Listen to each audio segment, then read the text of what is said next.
स्वागत है सभी का यूपी डिजिटल टाइम्स चैनल में। चलिए उत्तर प्रदेश के हर जिले की खबर पर नजर डालते हैं। उससे पहले अगर आप चैनल पर नए हैं तो सब्सक्राइब करके बेल आइकन दबा दें। यूपी में धान, बाजरा, मक्का की खरीद। पहले दिन आवक नहीं। एटा में धान, मक्का और बाजरा की खरीद केंद्र शुरू हुए, किंतु पहले दिन किसान अनाज लेकर नहीं पहुंचे। पूर्व अवकाश के कारण खरीद में 2 दिन का विलंब बताया गया। अधिसूचित मूल्य धान 2369 रुपए, मक्का 2400 रुपए, बाजरा 2775 रुपए प्रति क्विंटल। 3 महीने के लिए निरस्त रहेंगी 2 जोड़ी ट्रेनें, यात्रियों को असुविधा। रेलवे प्रशासन ने 2 जोड़ी ट्रेनों को निरस्त करने का निर्णय लिया है। यह ट्रेनें 1 दिसंबर से 28 फरवरी तक निरस्त रहेंगी। सूची के अनुसार हावड़ा काठगोदाम बाग एक्सप्रेस संख्या 13019 को हरदोई होकर 1 दिसंबर से 28 फरवरी तक प्रत्येक रविवार निरस्त रखा जाएगा। इस कारण जिले के यात्रियों को असुविधा संभावित है। सीतापुर में स्मार्ट मीटर पर विरोध, समझाइश के बाद कार्य पुनः आरंभ। गंगापुर गांव में स्मार्ट मीटर लगाने पर आपत्तियां आईं। अधिकारियों ने लाभ, सुरक्षा, बिलिंग पारदर्शिता समझाई। जिले में 41,000 से अधिक मीटर लगाए जा चुके हैं। बढ़ती मांग देखते हुए हुसैनगंज में नया ट्रांसफार्मर प्रस्तावित है। गाजीपुर में गांधी जयंती पर अवैध मदिरा बिक्री के प्रकरण में 2 गिरफ्तार। विशेश्वरगंज चौकी के अंतर्गत एक महिला सहित 2 व्यक्तियों को अवैध बिक्री के आरोप में पकड़ा गया। बड़ी मात्रा में मदिरा बरामद हुई। एक अन्य स्थान पर रेस्टोरेंट से 144 बोतल बियर जब्त की गई और एक व्यक्ति गिरफ्तार हुआ। बहराइच में भेड़िए के हमले में 4 लोग घायल। 32 टीमें निगरानी में। कैसरगंज के गांधीरा गांव में भेड़िए के हमले से 4 लोग घायल हुए। सीसीटीवी में तस्वीर दर्ज हुई। पूर्व में घटनाएं होने से सावधानी बढ़ाई गई है। वन विभाग की 32 टीमें क्षेत्र में निगरानी कर रही है। प्रयागराज में निर्माणाधीन पुल से गिरने पर पीडब्ल्यूडी सहायक अभियंता की मृत्यु। फाफा माओ के निर्माण अधीन पुल पर रेलिंग के पास बैठे समय सहायक अभियंता मिथिलेश पयासी के गिरने से मृत्यु हो गई। प्राथमिक अनुमान चक्कर आने का है। पुलिस जांच कर रही है। बुलंदशहर वृद्ध की विषाक्त पदार्थ सेवन से मृत्यु। परिवार शोकाकुल। हरवानपुर गांव में 88 वर्षीय मही सिंह डायरिया के उपचार हेतु ओआरएस समझकर भूलवश विषाक्त पदार्थ पी बैठे, जिससे उनकी मृत्यु हो गई। पुलिस ने आवश्यक औपचारिकताएं शुरू की। परिवार शोकाकुल है। बरेली घटनाक्रम के बाद शाहजहांपुर में सतर्कता। जुमे से पहले सुरक्षा समीक्षा। एसपी ने मस्जिदों, संवेदनशील स्थानों का निरीक्षण कर व्यवस्था देखी और शांति बनाए रखने की अपील की। त्योहारों के मद्देनजर भी अतिरिक्त प्रबंध के निर्देश दिए गए। कमरे में दंपति मृत पाए गए, कानूनी जांच जारी। आदमपुर के सूबरा गांव में दंपति मृत अवस्था में कमरे के भीतर पाए गए। परिजनों के अनुसार पूर्व में विवाद की जानकारी थी। पुलिस ने देहों को विधिक चिकित्सकीय परीक्षण हेतु भेजा है और जांच प्रगति पर है। हरैया ब्लॉक प्रमुख के विरुद्ध अविश्वास प्रस्ताव पर मतदान आज। प्रशासनिक तैयारी पूर्ण। आजमगढ़ के हरैया ब्लॉक में ब्लॉक प्रमुख के विरुद्ध अविश्वास प्रस्ताव पर आज मतदान होगा।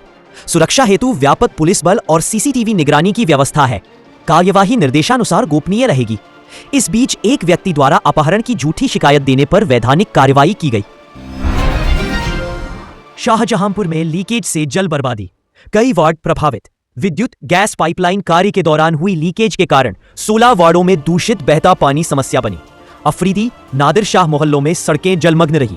अधिकारी लीकेज ठीक कराने हेतु नोटिस कार्यवाही कर रहे हैं। दशहरा पर गांव जाते समय सड़क दुर्घटना में युवक की मृत्यु। 4 दिन पहले हुई थी सगाई। कानपुर से गांव जा रहे शुभेंद्र की बांदा में सड़क दुर्घटना में मृत्यु हुई। एक उच्च गति बाइक ने उनकी बाइक से टक्कर की, जिसके बाद उपचार के लिए ले जाते समय रास्ते में उनकी मृत्यु हो गई। परिजनों के अनुसार 4 दिन पहले ही उनकी सगाई हुई थी। पुलिस जांच कर रही है। एटा मतदाता सूची पुनरीक्षण। 98,073 नाम विलोपित।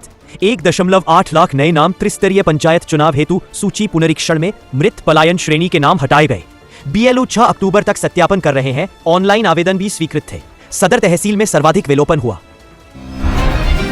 पेंशनर्स के लिए आवश्यक सूचना। जीवित प्रमाण पत्र शीघ्र जमा करें। आगरा में पेंशन भोगियों को जीवन प्रमाण पत्र समय पर ऑनलाइन ऑफलाइन जमा करने की सलाह दी गई है, अन्यथा पेंशन रोकी जा सकती है। भीड़ कम हेतु शीघ्रता से प्रक्रियाएं पूर्ण करने का अनुरोध किया गया है। मुरादाबाद में आवासीय क्षेत्र में अवैध फैक्ट्रियां। निवासियों की शिकायत कटघर क्षेत्र में बिना अनुमति चल रही इकाइयों से दुर्गंध शोर की शिकायत पर निवासियों ने जिलाधिकारी को सामूहिक पत्र दिया। लाइसेंस मानकों की जांच और विधिक कार्रवाई की मांग की गई। गाजीपुर में निर्देशों के बावजूद 116 शिक्षकों की वेतन कटौती। विवाद महानिदेशक के स्पष्ट निर्देश रहते हुए भी प्रभारी बीएसए डीईओ सदर द्वारा अवकाश अवधि में अनुपस्थित मानकर 116 शिक्षकों की वेतन कटौती का आदेश जारी हुआ। इससे शिक्षकों में असंतोष है। उच्च निर्देशों के अनुपालन पर प्रश्न उठे हैं।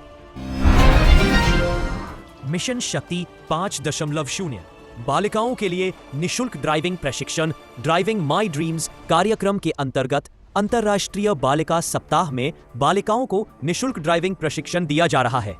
लक्ष्य 7,500 बालिकाओं को ड्राइविंग लाइसेंस हेतु सक्षम बनाना है। साथ ही सड़क सुरक्षा यातायात नियमों पर मार्गदर्शन दिया जा रहा है। कैराना के सांसद के विरुद्ध अमर्यादित टिप्पणी वीडियो प्रकरण दर्ज। सोशल मीडिया पर अमर्यादित सामग्री अवैध हथियार के प्रदर्शन के आरोप में एक शिकायत पर नामजद अज्ञात के विरुद्ध मामला दर्ज हुआ। पुलिस ने सांप्रदायिक सौहार्द बनाए रखने की अपील की और जांच प्रारंभ की। बलरामपुर में खुलेंगे 40 आंगनवाड़ी केंद्र। उतरौला क्षेत्र में 40 नए आंगनवाड़ी केंद्र स्वीकृत किए गए हैं, जिनसे गर्भवती महिलाओं और बच्चों के पोषण सेवाओं में सुधार होगा। स्थानीय प्रतिनिधियों ने इसे दीर्घकालिक प्रयासों का परिणाम बताया। केंद्रों से 40 महिलाओं को रोजगार मिलेगा। किसानों के लिए निशुल्क दलहन बीज मिनी किट ई लॉटरी से चयन। एटा में जिलाधिकारी की अध्यक्षता में निशुल्क दलहन बीज मिनी किट वितरण हेतु ई लॉटरी आयोजित की गई। 8 विकास खंडों से मटर, मसूर और चना हेतु आवेदनों में से लाभार्थी चयनित हुए। मिनी किट विकास खंड के राजकीय बीज गोदाम से पीओएस प्रणाली के माध्यम से दिए जाएंगे। कानपुर देहात प्रेम संबंध विवाद में 2 व्यक्तियों की मृत्यु। प्रशासनिक जांच। मूसानगर क्षेत्र में प्रेम प्रसंग के विरोध के बाद 2 व्यक्तियों की मृत्यु की सूचना मिली।